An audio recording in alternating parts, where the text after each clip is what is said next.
Y sin embargo, este mismo párrafo, esta misma pregunta, no califica como derecho humano la libertad de expresión y la libertad religiosa que incluye la objeción de conciencia, que en este párrafo ni siquiera está contemplada como derecho, sino como una figura. Se la denomina incluida la figura de la objeción de conciencia. Ahora estos derechos de primera generación están siendo reventados por nuevos derechos humanos que vienen a contradecir los derechos humanos que todos conocíamos desde siempre. Por lo tanto, lo que está pasando es gravísimo. Van a terminar haciendo del derecho humano de libertad de conciencia, del derecho humano de libertad moral y del derecho humano de libertad de religión atentados a los derechos humanos LGBT y sexuales y reproductivos.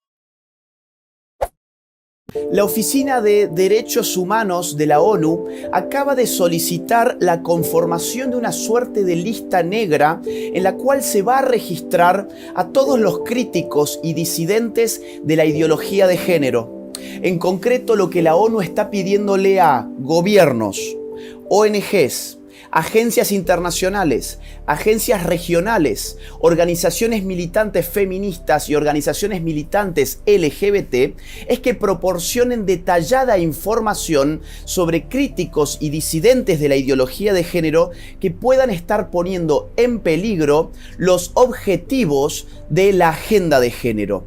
Yo quiero leerles a ustedes algunos de los pasajes que tiene esta publicación de la ONU porque realmente es desopilante, es totalitario, es un Big Brother disfrazado de diversidad y derechos humanos y banderitas multicolor, por supuesto. Este comunicado de los burócratas de ONU comienza obviamente reivindicando el llamado enfoque de género de la siguiente forma. Dice así: los enfoques de género reconocen que o sea el género, está inextricablemente ligado a la construcción social, que los significados vinculados a las diferencias de sexo y otras se crean socialmente. Cuestionan el supuesto de que la identidad de género tenga correlación directa y necesaria con el sexo biológico. Bueno, esta es la típica cantinela de siempre, es decir, la sexualidad se explica a través de una sola variable llamada género, que a su vez depende de una construcción social. Por lo tanto, vacían la sexualidad de sus componentes y más aún de sus bases naturales. Esto obviamente no resiste un análisis científico serio en la medida en que el hombre tiene un cuerpo, en que la sexualidad está dada por ese cuerpo y que en todo caso esa sexualidad se enriquece socialmente, se enriquece en aspectos accesorios por una vivencia cultural específica que uno si quiere la puede llamar género, pero no puede anular con la categoría del género una realidad biológica permanente, o sea, no contingente como el género, que es la biología humana. Y si de identidad se trata, tampoco la identidad puede ser subsumida a una categoría totalmente contingente, porque toda identidad precisa de una cierta permanencia que le permita seguir siendo idéntica a sí misma a pesar de los cambios. Pero bueno, en todo esto obviamente la ONU hace oídos sordos porque tiene que imponer la idea de que la sexualidad sería algo totalmente arbitrario, totalmente contingente, totalmente flexible y maleable a partir de la autopercepción y de los dictados sociales. Esa es la religión globalista número 1, digamos, ¿no? Que es lo que habitualmente llamamos no enfoque de género, sino ideología de género. Ahora bien, la palabra o el término, mejor dicho, ideología de género, espanta a los burócratas de la ONU. Evidentemente, llamar ideología a lo que es una ideología, pero que quiere ser vendida como un enfoque científico, es una muy mala propaganda para el mal llamado enfoque de género. Por eso este mismo comunicado de ONU dice lo siguiente a continuación. Se preocupa, tiene miedo, porque anotan lo que sigue. Existe actualmente... Voy a volver con eso porque ahí pasó un auto. Existen actualmente relatos que, bajo diferentes líneas de caracterización, incluida la acusación de la denominada ideología de género, lo pone entre comillas, tratan de eliminar el marco de género de los instrumentos y procesos de la normativa internacional. O sea, se los paso en limpio. Están acusando que la normativa internacional está revestida de una ideología que se llama ideología de género y esto está retrasando nuestra agenda internacional. Por lo tanto, tenemos que tomar cartas en el asunto de inmediato. Cartas que en otros ámbitos ya se han tomado, por ejemplo, la fundación de George Soros, la Open Society Foundations, que se ha preocupado mucho por estas acusaciones de ideología de género que han tenido mucha efectividad contra las agendas de género, o por ejemplo la Ford Foundation, que terminó financiando un proyecto de la Universidad de Columbia, que terminó a su vez financiando a un proyecto llamado Transnacionales de la Fe, que financió a 16 medios muy importantes de Hispanoamérica para que contrarresten las acusaciones de ideología de género. Fíjense que, en concreto, a ver, lo que este comunicado de ONU le pide a los gobiernos, las agencias internacionales, las ONGs, los grupos feministas, los grupos LGBT, lo que se les pide es un informe que responda a una serie de preguntas. Entre esas preguntas encontramos las siguientes. No les voy a leer todas, les voy a leer algunas.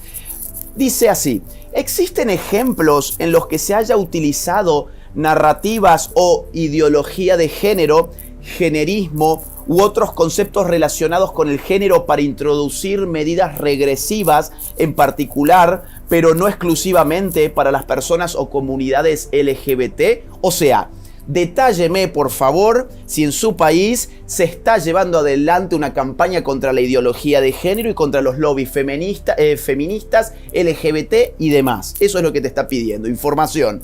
Otra pregunta, por ejemplo, que te hace la ONU para que le respondas en este informe. ¿Ha habido expresiones o declaraciones públicas de dirigentes políticos y o religiosos que hayan dado lugar a la prolongación, modificación o supresión indefinida de acciones, actividades, proyectos, políticas públicas o aplicación de enfoques de género? Esto significa, a ver, esas acusaciones de ideología de género, además de existir, ¿han tenido un impacto político real? Bueno, por favor, detallanos ese impacto, ¿sí? Porque necesitamos saber cómo enfrentar a los que enfrentan a la ideología de género, que es lo que desde la ONU se promueve como enfoque de género, que sería la solución a todos los problemas, ¿no? Ahora, la cosa se va poniendo mucho peor, porque digo, va desde lo más general a lo más particular. Seguidamente lo que le va a pedir son nombres. Quiere que gobiernos, ONGs, agencias internacionales, regionales y militancia feminista y LGBT brinde un listado, una lista negra a ONU de quiénes son esos disidentes. Así la pregunta se plantea en estos términos. ¿Quiénes son los principales actores que sostienen que los defensores de los derechos humanos de las personas LGBT están fomentando la llamada ideología de género? Lo pone entre comillas, obviamente. Y sigue así. ¿Cuáles son sus principales argumentos? ¿Han sido eficaces en la regresión de los derechos humanos de las personas LGBT?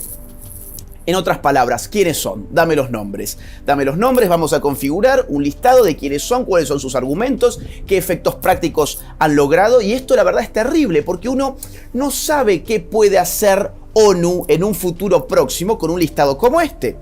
¿Qué le puede venir a uno encima si forma parte de ese listado? No sé, boicot político, boicot económico, boicot laboral, que te expulsen de tu trabajo, por ejemplo, si apareces en un listado negro como ese, cultura de la cancelación, es decir, formar parte de un listado negro de el órgano más importante del poder global, que es la ONU, y no creo que sea cómodo para nadie.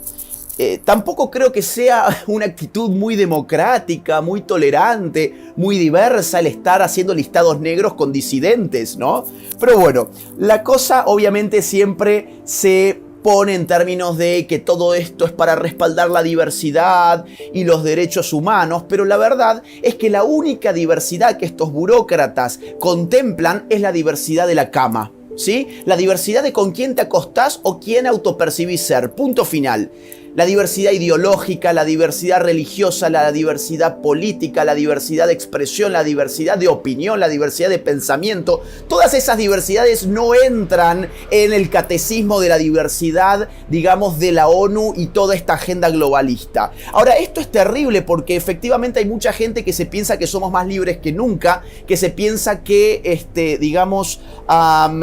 vivimos en el mundo de lo diverso simplemente porque existe una diversidad sexual y en la cama, cuando ya no existe más diversidad política, no existe más diversidad ideológica y probablemente no exista en breve más diversidad religiosa tampoco. Y todo esto, obviamente, además de la diversidad, se hace en el nombre de los derechos humanos. Derechos humanos que no se reconocen cuando se trata de libertad de expresión, ¿sí? De libertad de pensamiento, de libertad de cátedra, de libertad de prensa y de libertad de creencias religiosas. Les pongo un ejemplo de otra de las preguntas que se hacen a este respecto. Dice así: ¿existen iniciativas adoptadas por los estados en relación al derecho de la libertad de religión, creencias o conciencia, incluida la figura de la objeción de conciencia, que haya tenido el efecto práctico de limitar el disfrute de los derechos humanos, incluidos los derechos sexuales y reproductivos de las personas LGBT? A ver, se los paso en limpio. Si ustedes analizan bien esta frase,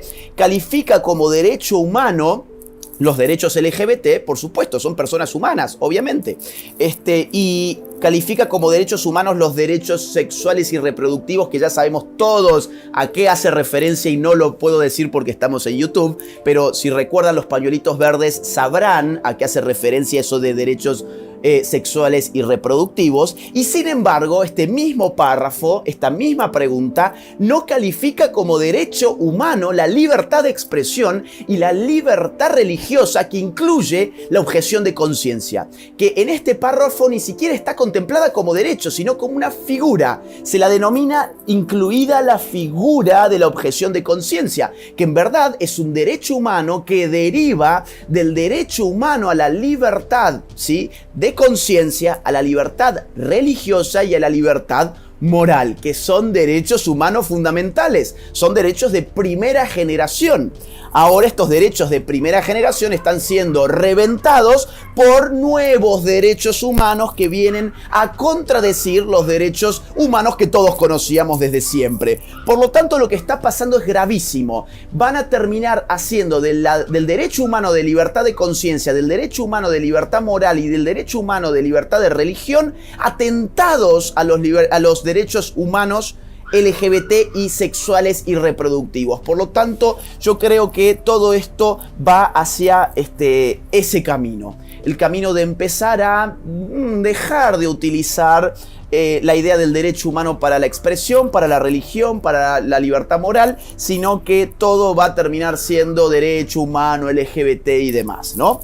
Bueno, finalmente lo que tengo para decir es que esto es una medida desesperada, porque saben que los que estamos combatiendo la ideología de género hemos logrado muchas cosas en los últimos tiempos. No hay que dejar de batallar. Todo esto además tiene que ver con la Agenda 2030 de la ONU, que especifica 17 objetivos. El objetivo número 5 puntualmente va sobre las cuestiones de género, pero el enfoque de género, o mejor dicho, la ideología de género es transversal a los 17 objetivos de la Agenda 30 de la ONU, que invito a que la miren y en algún momento también puedo hacer un video sobre eso. O sea, para el año 2030 la ONU pretende que el enfoque de género sea la religión global hegemónica, que ya no haya disidentes, que nadie la enfrente, y para eso están creando una lista negra de críticos de la ideología de género. Eso sí, lo hacen en el nombre de la diversidad y los derechos humanos.